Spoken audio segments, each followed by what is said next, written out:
back, relax, and maybe get yourself a snack. Me and you gonna have a little chat about books. Hey guys! So I am here, as promised, with Steve. Hello. Back again. To do an update on the TBR video that we put out about 2 weeks ago, which was for the Book Tempter's TBR challenge. So we were planning to read 12 books over 12 weeks for that. It's been 2 weeks, so both of us are actually ahead of schedule. Yeah. Which is good. But we wanted to kind of just fill you guys in on which books we've read, for which prompts, and what we thought of them. So this might be a little bit of a longer video, depends how long we end up rambling about the books. But we're going to get started.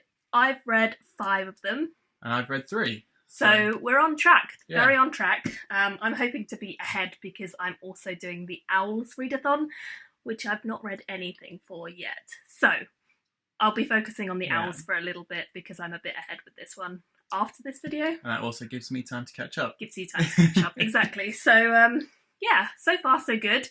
I will probably talk about one of mine and then we'll switch to one of yours. Yeah. But I've got 5, so... Yeah. We'll figure it out. One of the books on my TBR was the Old Timer book, which is a book that had been on my TBR for like more than 5 years, I realised, once I actually calculated when I last read the first one in this series. That doesn't surprise me in the least. That was this book, A Fortress of Grey Ice. Hidden in the back. There's so many books that have been on my TBR for so long, so this is a good chance to kind of get to them. And I did get to this. I read the whole thing over about a week. I was kind of in the garden reading here and there whilst you were at work on my lunch break, things like that, which was really nice because it's been pretty good weather. And I actually really enjoyed this book as well. It's not as gripping to me as the first book in the series, and I think that comes from the fact that 5 years ago I'd read a lot less fantasy than I have now, and so some of the things I saw in the first book were not maybe as tropey as they seem to be now. I did still enjoy this story. It's a very slow mover. It takes a while to get into. You're kind of, you know, taken on a journey with this. It definitely takes that approach that Tolkien might have taken, where it's very slow, and to be honest, not a lot happens, but it's important to develop the story the way she does. And it's in this very cold climate, and it was quite nice to read that whilst I sat in baking sunshine, because it kind of took me away from it a bit. So this just continues the story, mainly focusing on Rafe Severance, who is a kind of banished member of his clan, and he and Ash have been working together to try and save the world from the N-Lords, who are bad. That's kind of all we know about them. They've not come back yet, but they're gonna. I'm pretty sure they're gonna. So we're just following their story as they continue to try and do that, but in this one they take very divergent paths.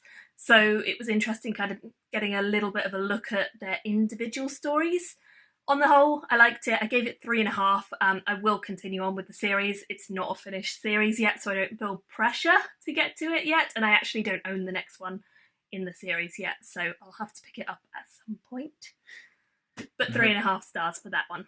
And hopefully it's not hidden for another 5 years until you catch up. Hopefully, but I mean, the author's been writing this series for a long time, so it might take her another 5 years to get the last book out. Who knows? Oh god. It's happened again. Always happens. Anyway, 3.5, that's my Old Timer book. So my first one that I read was the one that was the newest on my TBR, and this was the one by Adrian Newey on how to build a car. And this is his story of his autobiography, effectively. So his career, the story of his career, all the way through from where he started out and where he first came into Formula One, all the way to sort of the high points of where he was winning championships with the cars he designed.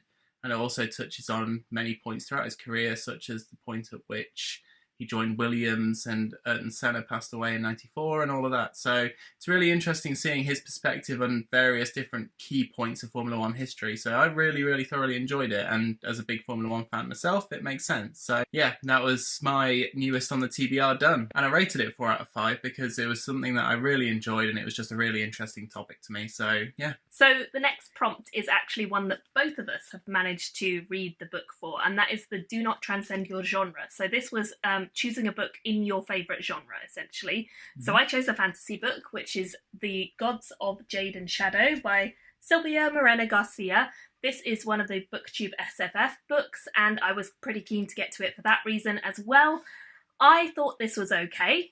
It was fine. It definitely has bits that I really liked. It's inspired heavily by Mexican culture and Maya culture, which I thought was really fascinating and I really enjoyed.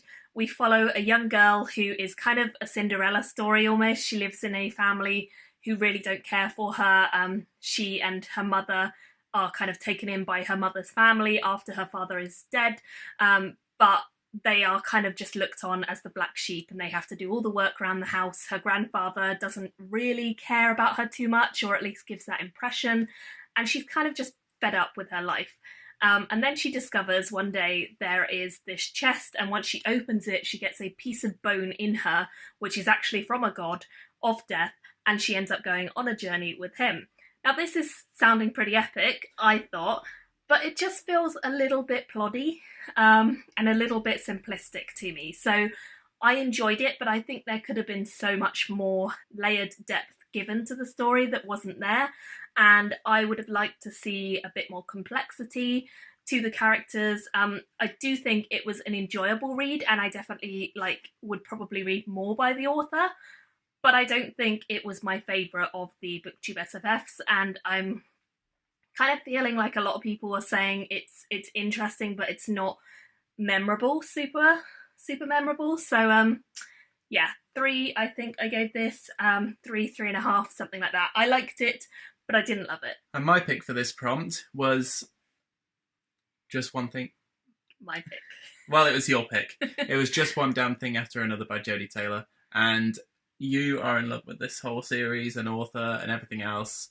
So it was kind of a no-brainer for me to pick it up and give it a try. And I really enjoyed it as well. I read it on audio, and the narration on the audio was brilliant. And the story in this book was about our main character, Max, joining St. Mary's and basically going through time travel where they revisit history and key moments in our history. It's just really interesting to see why they would go back to historic moments, what the purpose of that is, and just the goal of St. Mary's. It's just interesting to see how the story unfolds once Max joins. And what did you think of the humour? Loved the humour. The humour was great. It was very funny. It's very British. Yeah, absolutely. I think it really appeals to people who are British, because obviously you can relate. But even if you're not British, I think it gives you a very quintessential kind of overview of eccentric. Yeah, that's the word. Eccentric British people. And I think this is very that, and I love it. So I'd highly recommend it. Yeah, I'd recommend it as well. And you gave it 4.5. 4.5?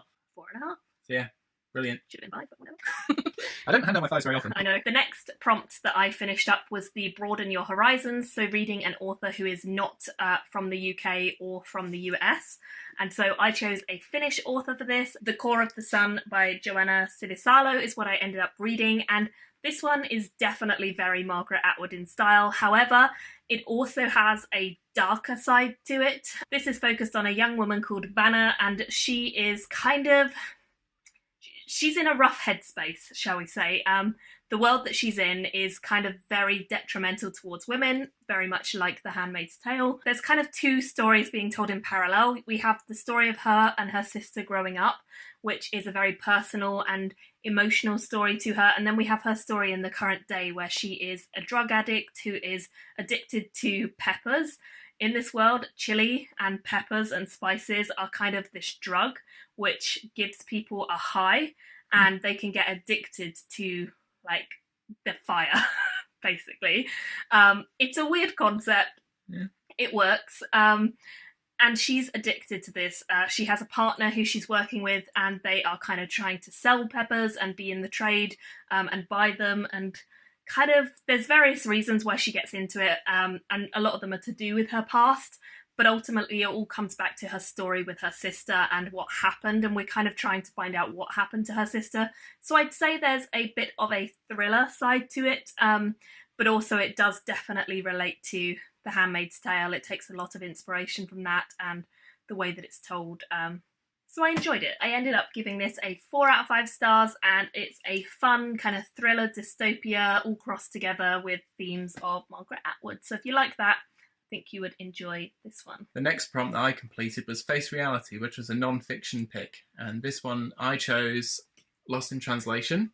And this one was just a book of different words in different languages that can mean a variety of different words in English. So it'll be describing a particular point, and there's no real translation for that word into other languages. It's very specific to a moment, a action, or it can be oddly specific as well.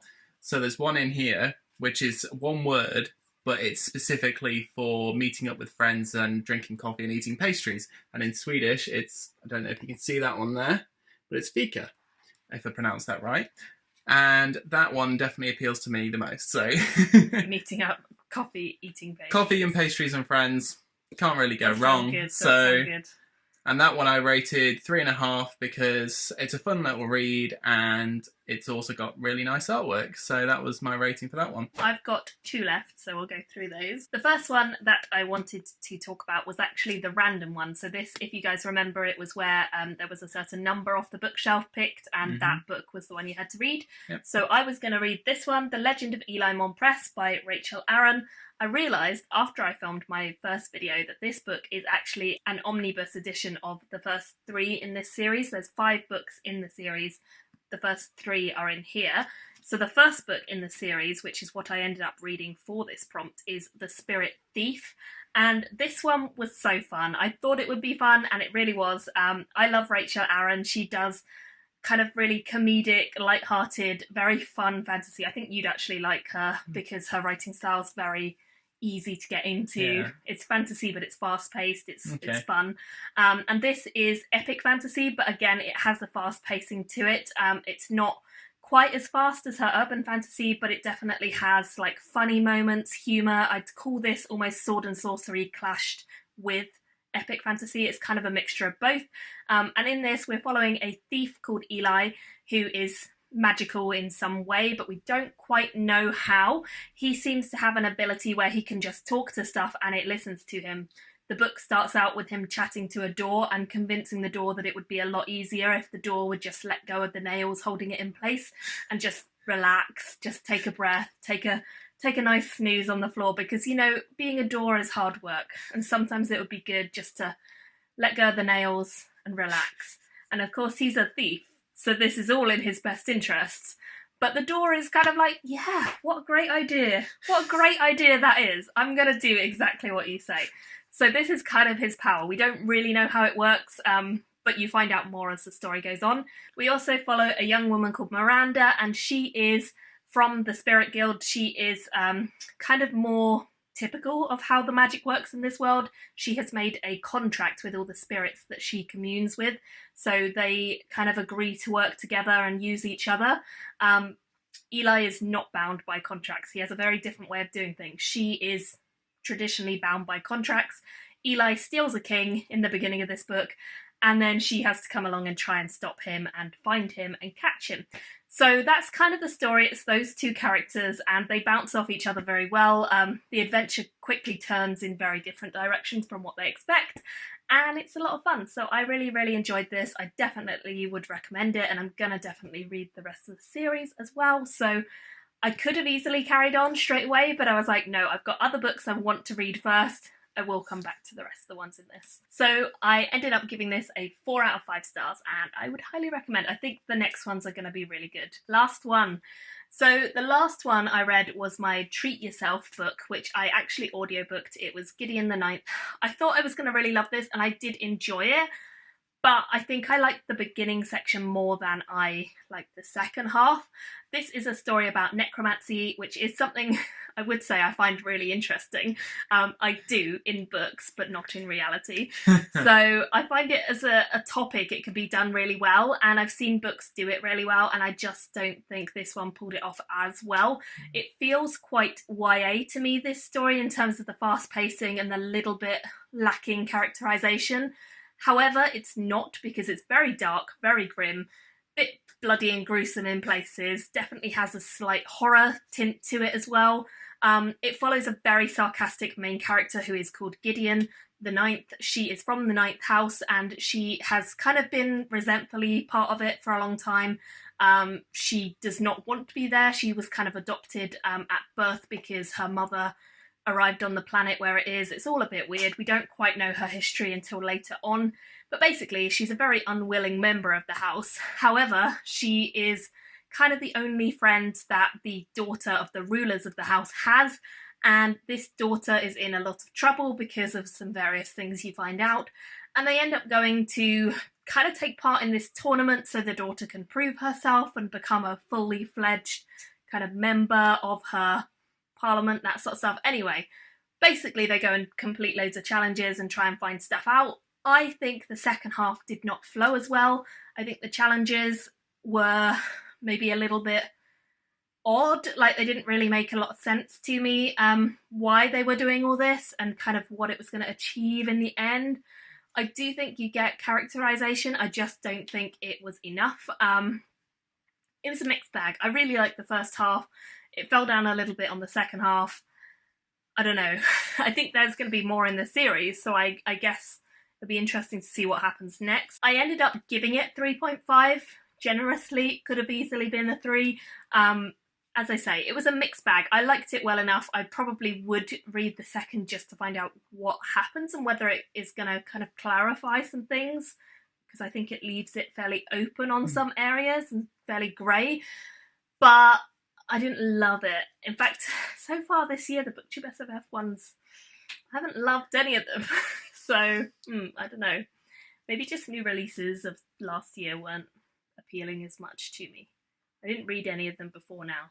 So maybe that was a good decision. I don't know. Anyway, that was the last one I read. And what are you currently reading on this list then? Nothing yet. What do you think of next? What am I going to go on to next? Yeah. Probably my David Hare one. I've already started my next one. So that's why you asked me the question. I went for a little segue, yeah. Yeah. So the one that I chose next, and the one that I've started reading already, is A Close to Common Orbit. I've already started that and already enjoying it, so... And then I'm going on to Royal Assassin after that. Maybe. Ooh. Okay, yep. So we'd love to hear if you guys have read any of the ones that we've just mentioned, what you thought of them. And let us know how you're getting on with your challenges as well. Yeah, if you're taking part, do let us know. Yeah. And yeah, hopefully we'll be back in maybe another 2 weeks to do another update. Yeah, maybe 2 weeks, get maybe more. Few done in that time. We'll see. Let us know if you like the updates and whether you want to see more of them, and we can do that. So yeah. Thanks for watching. We'll see you very soon, or I'll see you very soon in another video. Bye, guys. Bye.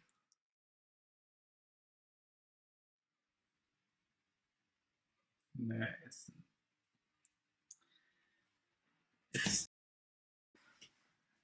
Don't do that. I'm checking my ratings. This one's 4.5. Better be. I have a train of thought, and then as soon as you interrupted saying it's wrong, I can't do it. No, I'm not doing that. I'm not entertaining this blooper. My bloopers. Is it? I don't know.